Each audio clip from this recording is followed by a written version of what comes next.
thank you guys for coming to the workshop today. I'm Ankur. I'm co-founder of TrueGradient AI. TrueGradient AI is a self-serve based AI platform for auto machine learning solution plus planning. Both it includes supply chain planning as well as customer level offer personalization. Today in the workshop, we wanted to uh, give a real-time experience of the conversational setup, how we can input the data, deploy the models, train the models and deploy the models at the corresponding workplaces or the kind of problem statements that we are solving uh, at our corresponding offices.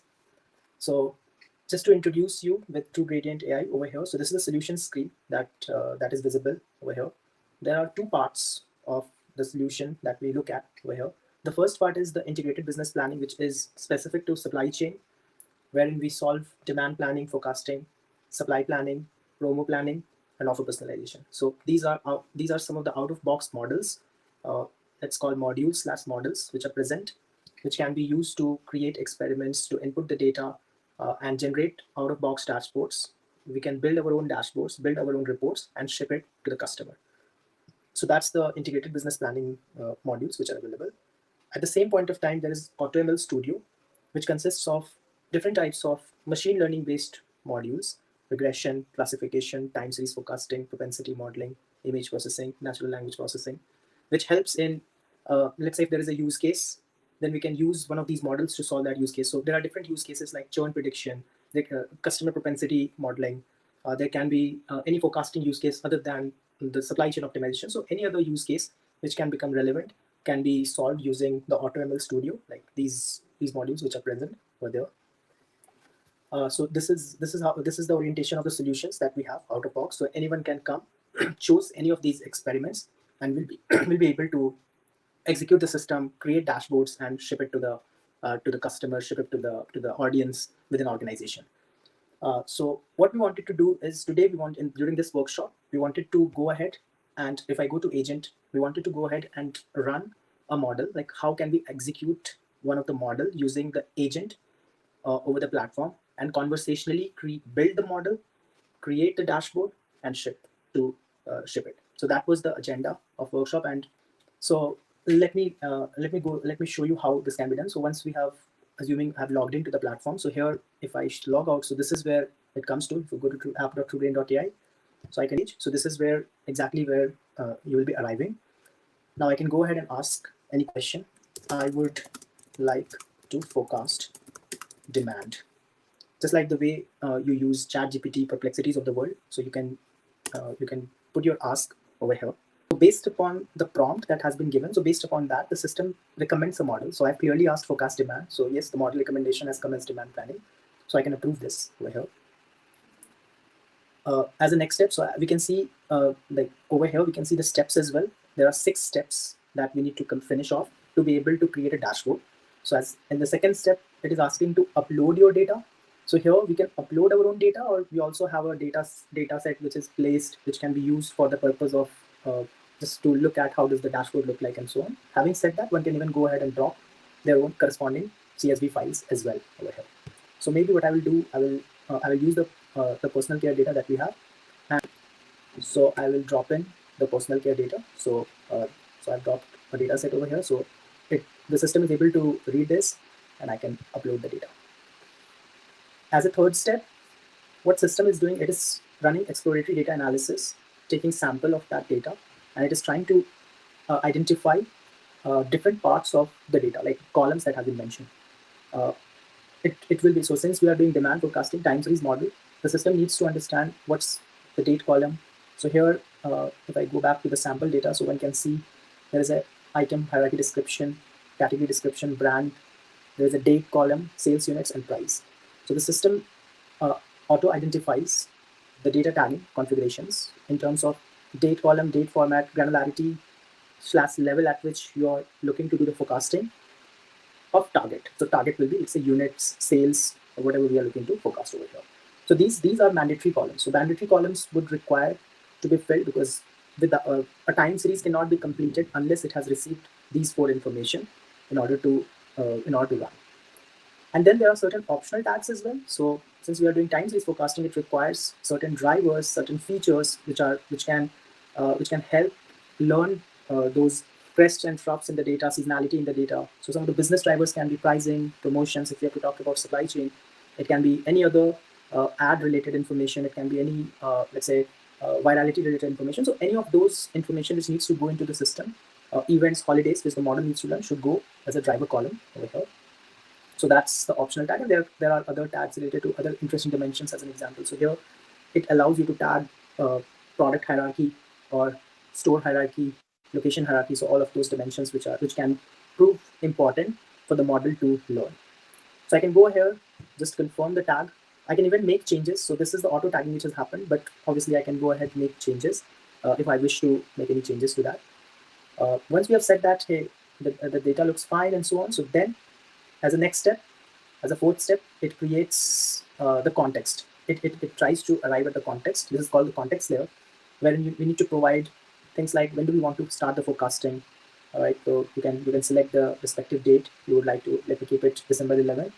The frequency at it, so the system can go at the most granular level. So like 5 minutes is what we are showing, but it can go to really even granular in nature and like weekly, monthly, quarterly. So it really solves for different types of problems. This can be used. This forecasting can be used to solve any type of problem from forecasting standpoint. Frequency, however much long we need to go in the future for the forecasting based upon time granularity, we can put over here. So here we have, for the sake of simplicity, we are taking monthly, 12 months of forecast. And finally, since we are doing demand planning, we are able to tag price column as well, so that revenue also appears over here. And in case we don't have price column, it will automatically appear as none. So this is coming from the driver. Since driver was tagged as a price, as we saw up there, hence the price is being tagged as a price column. So now I can submit the answer and confirm it. So till now, we have uploaded the data, we have tagged the data, and we have provided context to the system of what is the objective that we are trying to fulfill over here in terms of date, in terms of tenure of forecast, and the frequency of forecast. Now comes the advanced configurations, which is the IP built in TrueGradient. So in terms of advanced configuration, the first part is the features that you would like to utilize. So there are a bunch of features which are there out of box available, all right, like offset features, lag features, drivers. So all of these features does exist. One can go ahead and check, uncheck whichever features are relevant for anybody over here from the feature engineering standpoint. So regressor is one of the features which will be including all your business features. So any pricing related information, promotion, holiday, events, or any kind of feature engineering that like the user would have done will be captured as a regressor. So regressor is something which is business oriented feature, and all others are historically derived features, right? Like the date, time, offset, all of these features are historically derived based on the historical data right here. Then we have the models. So we have a mix of econometric, machine learning, and deep learning models. So here you can see LGBM, XGBoost, XGB linear. There are some deep learning models like deep MLP, multi-level perceptron, LSTM, GRU. So one can choose based upon the complexity of the problem one is trying to solve. One can choose the models as well. Once we have, and the best part about this platform that we have built in, and that is how the world has progressed in the recent decade, wherein nobody needs to go ahead and set the hyperparameter configuration, but it's all Bayesian optimized. The hyperparameters are being, so we set certain trials, which I'll show you while I'm cloning the experiment to go into double detail. If you are a data scientist, you have to make certain changes at a very detailed level, so that also does exist. We'll go in a moment there as well. So there's a Bayesian optimization set where we can set the number of trials, and based upon the trials, it will be able to figure out which hyperparameter configuration is best for this type of data for every model. So once we have selected the hyperparameter configuration and let's say we have selected these models, the third step is ensembling. So this is the magic wherein you are creating a playground. You have a buffet of models with multiple trials, right, appearing, which allows you to select within the playground which are those favorable models which can help better generalization as well as which can help me improve my accuracy and bias as well. So that's where the candidate model comes into perspective.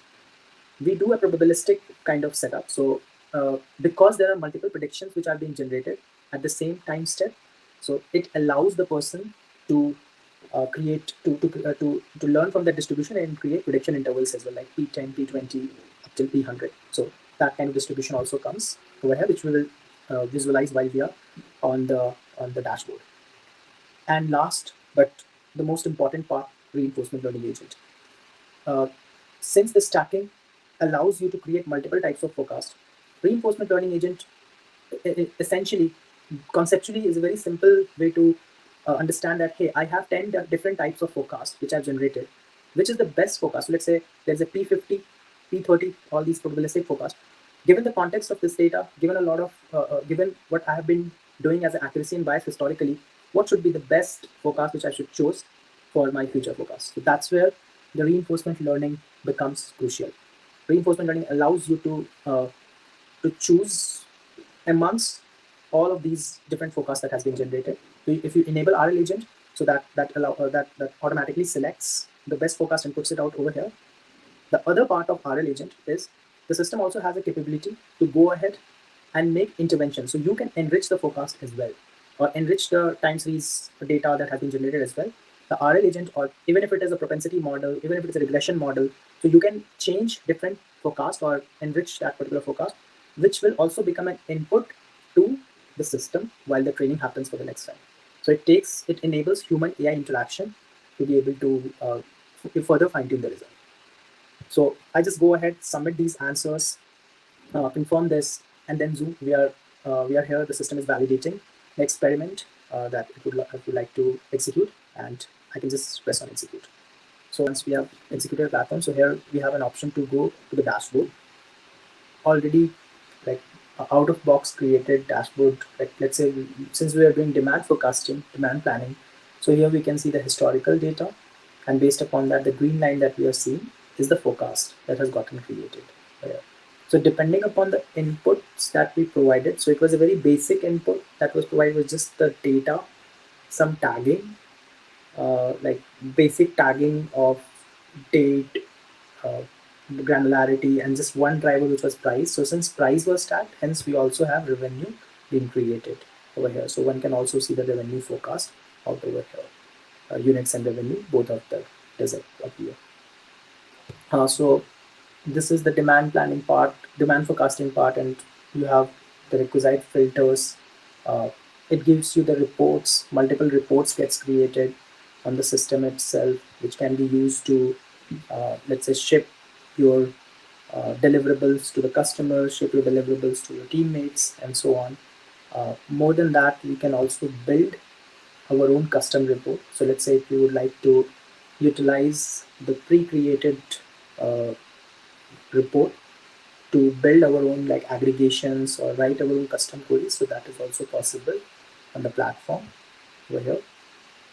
So so that is one part of it. And let's say if I would like to look at the probabilistic values that we're talking about, so the system creates the lower bound, upper bound, so as we can see, and all of these P10, P20, like these are the probabilistic values which gets created. So one can even have a look at different types of forecasts which have gotten created on the system and select whichever is one. That's where the reinforcement learning kicks in. It utilizes all of these different forecasts and then hence creates the best forecast which would have been favorable based upon the recent forecast accuracy uh, of, of the last few runs that we have done. So that's the model optimization bit over here. Now you can enrich. There is an enrichment panel which can be used to enrich the forecast, or the patterns. The shaping and patterns can be. You can select a date, uplift, or select any of these probabilistic values as well to be able to change that. So that's the enrichment of the forecast over here. So this is the demand planning. And if I go to the trend analysis, so trend analysis allows us to understand the explainability. Explainability is a very important component when it comes to time series forecasting over here. So here we can sort of like plot different types. Also here we have this is called oscillator view. Oscillator view, just like in the finance world, we have seen price volume oscillator. So this allows us to look at in a pattern fashion, like causal behavior, that if the price had changed, what had happened to the demand. Let's say if I have to put in this particular context, so the relationship between a feature to the demand can be established using this, and we can have as many number of causals or as many number of features that we have added. on the system to visualize it over here. So this allows explainability from trend analysis perspective.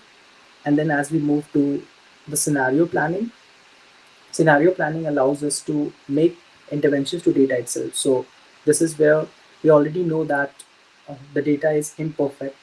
So here the system can be used to go ahead and change the historical data. So it's not the forecast data, not the green line, but the blue line itself. So if there are some imputations which needs to be done on the historical data or anomaly correction, so there are algorithmic ways that we have to handle those situations, but at the same point of time, one can even go ahead and make some interventions, like manual interventions as well, to create the data as they would wish to, the historical data as they would wish to, maybe the synthetic data for certain time series.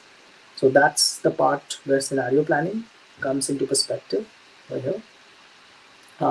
So one of the way in which we had gone through the platform was the agentic way, but there's also a way in which as a data scientist or as a data analyst, we want to be more detailed, right? Like that was the first level of forecasting or the first level of experiment creation, but one can even go into far more details by cloning its experiment.